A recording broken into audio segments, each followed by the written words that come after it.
Hoje eu quero ler um pouquinho de Shakespeare para você. Esse grande gênio inglês da palavra. Eu não tenho nenhuma autoridade, nenhuma habilidade linguística para declamar esse tipo de poema, mas eu queria falar da realidade por trás dele. Shakespeare falou muito bem sobre ordem, hierarquia, sobre o que a desordem é capaz de trazer para a nossa vida. Você acha a ordem importante? Você considera que hierarquia tem a sua importância? Que cada pessoa deve ocupar uma posição, desenvolver bem a sua tarefa, ou simplesmente cada um deve estar onde quiser, fazendo o que quer? Vamos refletir sobre isso? Já vai deixando seu comentário. O que você pensa? Ordem ou desordem? Hierarquia ou anarquia? E você sabia que existem pessoas que querem quebrar todo tipo de ordem e hierarquia? Pessoas revolucionárias, anarquistas, pessoas que não aceitam as estruturas e querem modificar tudo. Mas será que todas as estruturas são ruins? E será que a nossa sociedade não funciona necessariamente sob uma estrutura? Não existem também normas da lei natural, a aptidão de cada pessoa para cada função? Ou todo mundo é igual e todo mundo pode fazer qualquer coisa? Um homem forte pode pegar 100 quilos e uma mulher um pouco mais frágil pode pegar os mesmos 100 quilos? Ou uma mulher muito inteligente e delicada e cheia de jeito, ela pode administrar várias coisas ao mesmo tempo e realizar tarefas minuciosas. E este mesmo homem forte, que tem força, mas não tem muito jeito, ele faria bem também essa tarefa? A gente vai refletir sobre pessoas e elementos que, ao longo da história, quiseram derrubar a ordem estabelecida, quiseram fazer uma revolução. Vamos refletir um pouco sobre isso e, inclusive, Shakespeare vai nos ajudar. Seja bem-vindo, meu irmão, minha irmã, a mais um vídeo da série Pensar e Rezar.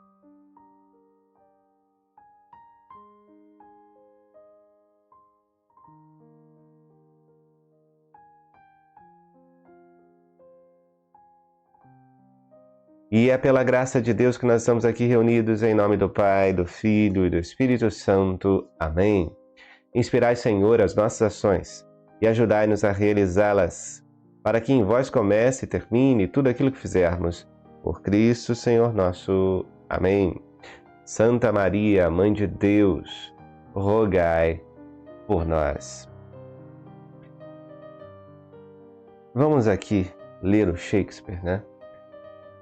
Ele foi citado pelo Richard Weaver neste livro. Estamos usando já há alguns dias As Ideias Têm Consequências, né? Para falar um pouco sobre ordem, desordem, sobre a anarquia, né? Sobre aqueles que querem tirar as coisas do seu devido lugar. Então vamos juntos refletir aqui, olha, do texto Troilus e Cressida, com a tradução da Bárbara Eliodora. Eu dou os créditos aqui para a tradução, né, porque assim, não estamos lendo no original, no idioma original em que foi escrito, mas a tradução aqui me parece ter sido bem feita, pela rima, pela métrica. Olha, se acaso se destrói a hierarquia, que é a escada de todo alto desígnio, toda a empresa se abala. Como podem classes de escolas ou comunidades, pacífico comércio entre cidades, a primogenitura e o nascimento, prerrogativas, cetros e coroas, senão por graus manterem-se onde merecem. Removam-se esses graus, fale essa nota. E vejam que discórdia, as coisas entram em conflito gratuito. As águas soltas, erguendo-se mais alto do que as praias, transformam em lama todo o globo sólido. O mando entrega-se à imbecilidade, e o rude filho fere e mata o pai. Seria certa a força, o certo e o errado, de cujas lutas a justiça nasce. Sem a justiça não existem mais. Tudo se transforma então só em poder. O poder em vontade e apetite. E o apetite, lobo universal, com base no poder e na vontade, terá, com a força, o mundo como presa e acaba se comendo. Olha isso. Quando ninguém mais respeita a ordem, a hierarquia, o lugar de cada coisa, há uma luta desordenada pelo poder. Existem as grandes revoluções, os grandes revolucionários que não se conformam com uma ordem estabelecida. Obviamente, existem estruturas de dominação, de opressão que devem ser rompidas, sim, mas ser revolucionário em tudo não é uma solução, porque dessa forma nenhuma ordem ficaria de pé. O próprio revolucionário, ele quer uma ordem também. Nós vamos refletir sobre isso. Muitas vezes o revolucionário ele quer derrubar alguém que está no poder para assumir o poder e colocar ali, estabelecer a sua ordem, do seu jeito. Richard Weaver vai falar disso. Mas vamos pensar, olha, Barrabás ele foi um revolucionário. Para os revolucionários de hoje, Judas foi um revolucionário, ele não aceitava as coisas como estavam, queria mudar tudo, né?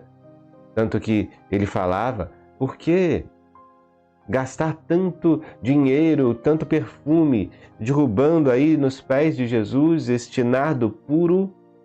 Poderíamos vender isso e dar o dinheiro aos pobres. Jesus repreende Judas, né? Fala, pobres sempre o tereis, eu não estarei sempre convosco. E a palavra deixa claro, Judas não estava preocupado com os pobres, Judas falava aquilo porque era ladrão. Ou seja, muitos revolucionários usam figuras, usam imagens, usam desculpas, como por exemplo o pobre, para chegarem ao poder e depois roubar. Quanta gente não se engana com esse discurso de amor aos pobres, e de amor a tantas outras coisas. Pode ser um falso amor a Deus, a família, a pátria também, né? Um revolucionário pode usar isso para chegar no poder, com certeza. Barrabás ele foi um revolucionário, como eu disse aqui, né? Não é Jesus que era revolucionário. Jesus traz uma revolução espiritual, né? Barrabás é que estava fazendo ali aquelas revoltas. Judas era um revoltado. Você entende? Cristo não veio causar brigas políticas, mas ele diz claramente, meu reino não é deste mundo. Ele também disse, dai a César o que é de César e a Deus o que é de Deus. Ou seja, cumpra as regras, cumpra as leis, né? Desde que nenhuma delas entre em confronto com a vontade de Deus. E dai a Deus o que é de Deus. O que é de Deus? Nosso coração. É isso que Ele quer, né? Você já deu seu coração a Deus? Então, é isso que nós devemos fazer, né? Os revolucionários de hoje, eles tentam usar o nome de Cristo, mas são farsantes, né? Nós precisamos deixar isso muito claro.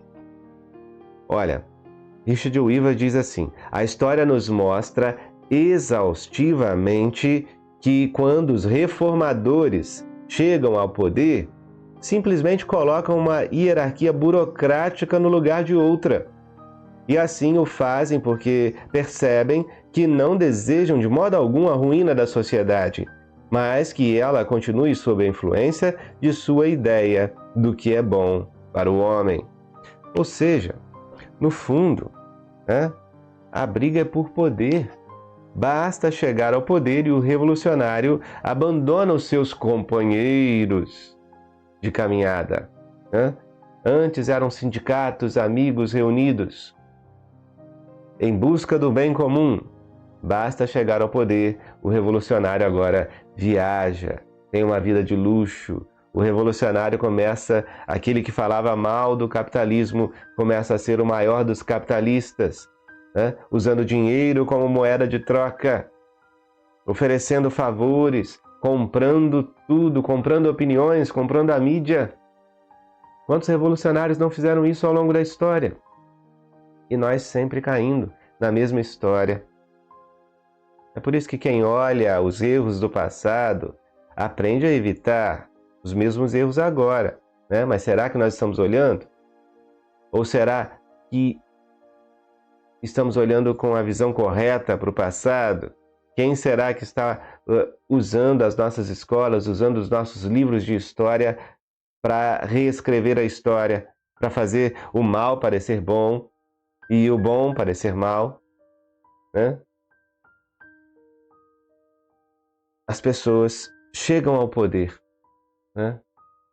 usando-se de vários argumentos, ideologias, alguns usam até o nome de Deus. E quando chegam lá, o que querem apenas é manter este poder. É uma luta por poder. O revolucionário, ele fala mal de tanta coisa, mas ele muitas vezes, ao criticar a ordem estabelecida, ele na verdade está querendo estabelecer uma nova ordem da qual ele é o líder. Apenas isso. É uma mudança de poder. Então, ao pensar em grandes revoluções, pensemos no que está por trás de quem está planejando, tramando essas revoltas e revoluções. Será que essa pessoa também não quer poder? E a sociedade estaria melhor se todas as estruturas ruíssem e surgissem aí um novo poder dominado por esse grupo revolucionário? Essas pessoas têm valores morais, essas pessoas têm ordem nas suas vidas, essas pessoas trabalham, produzem, fazem, ou só brigam, gritam, destroem? A sociedade seria melhor encabeçada por pessoas assim? São Paulo diz, que no corpo de Cristo nós somos vários membros. O corpo de Cristo é a igreja, Cristo é a cabeça.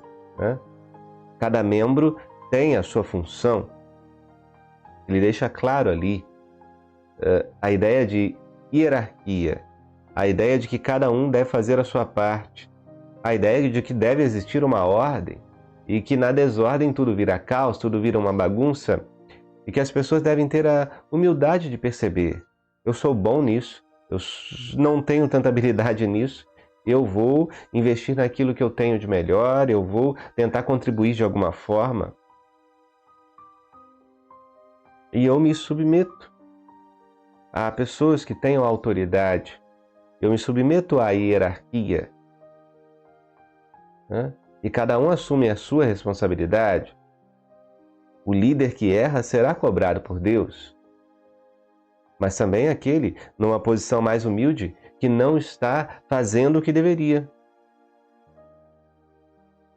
que às vezes para de trabalhar e se contenta com um auxílio, deixa de produzir, tendo o seu corpo perfeito, tendo saúde, tendo todas as condições para fazer algo, para servir, para ajudar as pessoas, e não ajuda, não faz, e só fica consumindo, e só fica sugando de quem trabalha. Isso tudo vai ser cobrado por Deus. Deus é justo, Ele é misericordioso, mas também é justo. Então saibamos que Cristo não é um revolucionário, mas ele traz sim grandes mudanças no campo espiritual. Quando assumimos o projeto de Cristo, de fato há uma verdadeira revolução na nossa vida. Mas não é uma revolução no sentido materialista da palavra. É uma transformação completa. Surge um homem novo, uma mulher nova, que transforma o ambiente onde vive. É isso que nós queremos, com a graça de Deus. Louvado seja nosso Senhor Jesus Cristo, para sempre seja louvado. Estivemos e permaneceremos reunidos em nome deste Deus que é Pai, Filho e Espírito Santo. Amém. Você que chegou até aqui, clica no curtir, inscreva-se no canal, ative o sininho das notificações, compartilhe esse conteúdo para que mais e mais pessoas venham pensar e rezar conosco. Abaixo do vídeo você encontra o botão Seja Membro. Clique aí e venha ajudar o nosso canal. Você assiste os vídeos com antecedência e ganha outros benefícios, além de contribuir para uma obra de ensino e evangelização. Quando você também compra os livros aí abaixo, você cresce espiritualmente e intelectualmente e também ajuda essa obra. A gente se vê num próximo momento de oração, reflexão, pensamento filosófico, catequese. Fique com Deus. Até lá. Tchau, tchau.